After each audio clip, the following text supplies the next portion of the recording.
on est en train d'attendre la sortie des élèves. J'ai une petite qui passe ici, une autre qui passe un peu plus loin à Ben Omar.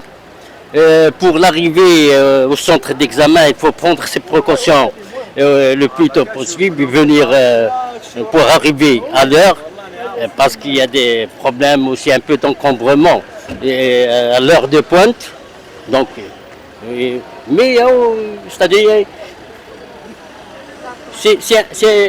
il faut prendre son temps, il faut le gérer, il faut gérer son temps pour arriver au centre d'examen, pour revenir et revenir une deuxième fois, hein, parce qu'ils en ont le matin et l'après-midi, etc. Voilà. Je vous ai dit que le stress on le vit au courant de toute l'année. Toute l'année, on est en stress. Même lorsqu'on n'est pas en salle d'examen, en année d'examen, et en particulier en année d'examen, et en particulier aussi l'année du bac.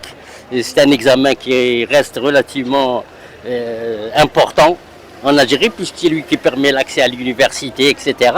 Donc le stress, on est sous stress. Mais on n'essaie pas de le montrer aux élèves, c'est-à-dire aux enfants. Moi, je ne le montre pas comme je fais l'éducation. Donc, je leur ai toujours dit, il faut travailler régulièrement, etc. Préparer normalement, régulièrement. Le bac, c'est un examen comme tous les autres examens. Et je leur dis, même si vous arrivez à l'université, vous ne ferez pas un bac, vous ferez des dizaines de bacs chaque année. Parce qu'il y a plusieurs examens, il y a plusieurs... Voilà. C'est-à-dire, lors de l'examen, comme tous les élèves, ils essayent de jeter un coup d'œil avant de revenir pour la séance de l'après-midi. Hein. Mais ça ne sert à... pédagogiquement parlant, ça ne sert absolument à rien.